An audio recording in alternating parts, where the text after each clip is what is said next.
So lots of people have been telling me that they want to hear me talk more about the Raven Lord lore. So here's the backstory and everything that's been going on. So when I first started this channel, I spoke to my friend Jay to help me kind of design a Raven Knight avatar. And of course, Jay, who goes above and beyond in everything he does, made this really awesome image. And I loved it. I absolutely adored it. And as a story writer myself, I can't just ignore something like that and not give it a story. So I made kind of a cool story around it. But my brother Lark, he looked at it and said, dude, we should just make a whole lore around this, like a whole world, we love making fantasy stories. We love making whole world building setups, especially since my brother and I are fans of Dungeons and Dragons. So what I didn't know is Lark had been plotting for a while a very expansive lore for the Raven Lord. And so I decided to sit down with him and we discussed it and we decided to share it with you guys. So this is the first part of the lore that we've been talking about. This is the creation of the world and the building of the Tigerian Empire. Today we're going to be talking about just the creation myth of this world. Hope you guys like it, and thank you so much, and I'll see you in the next video.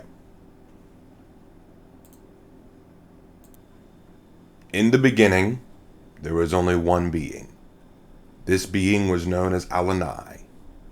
Alanai was a compassionate and mighty god of creation. It was his wish to create a world upon which he could create his children and his vision. Thus, from his power, he created the realm known as the Ethereum, a realm teeming with power, supernatural, and shifting tides of energy. Through this realm, Alanai created his servants, the Dayanan. The Dayanan were given power over the material world, and were permitted to draw from the Ethereum to craft the mortal realm with Alanai's approval. These Dayanan, known as custodians, were given authority to create the land, the seas, the creatures and birds that dwelled within, all overseen by their wise and benevolent master. The world prospered, grew, and was blessed. Then Alanai reached out with his own hand to craft the first mortal and sentient entities, humans. He crafted them to be wise, strong, and durable, to endure all the waves of uncertainties and trials that may come their way. Upon humanity, Alanai offered up his blessing, love, and adoration, and the humans heard his voice and worshipped him, while venerating the Dayanan. But not all of the Dayanan were pleased with this.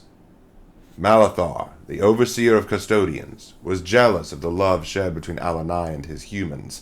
He sought to create and be loved as well. Through his influence, he created the creatures known as the Netharos, creatures that dwell in the Ethereum alone. These creatures were wretched, wicked, and vile monstrosities. Humans who encountered them referred to them as demons.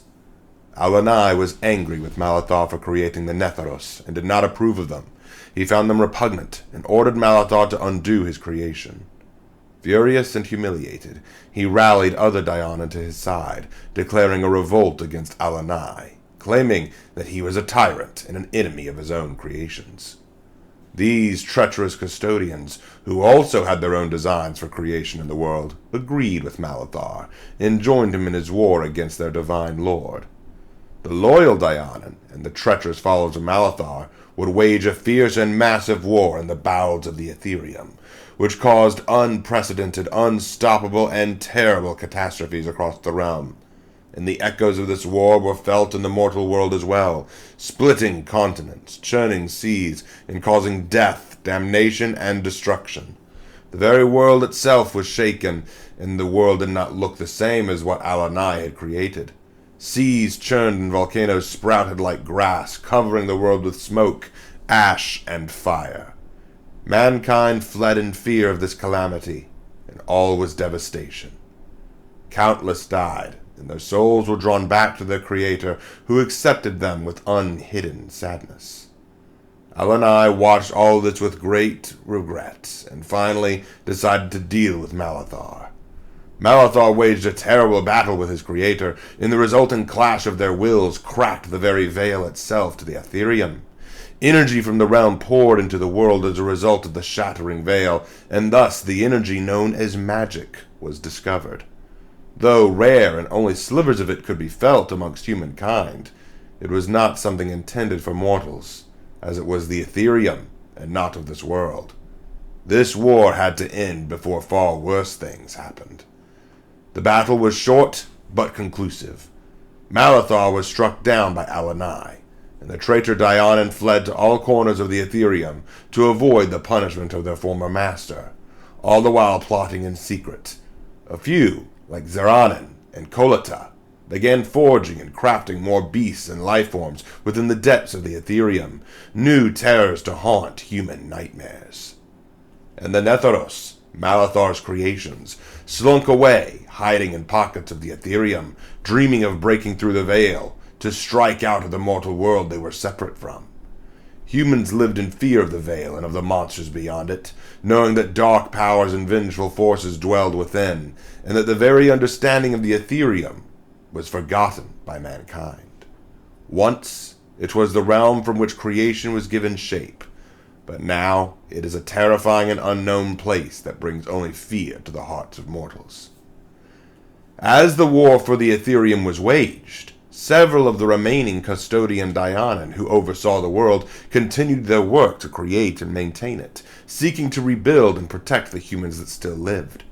These humans, not hearing the voice of Alanai and frightened of the catastrophes going on around them, turned to these Dianan as their salvation.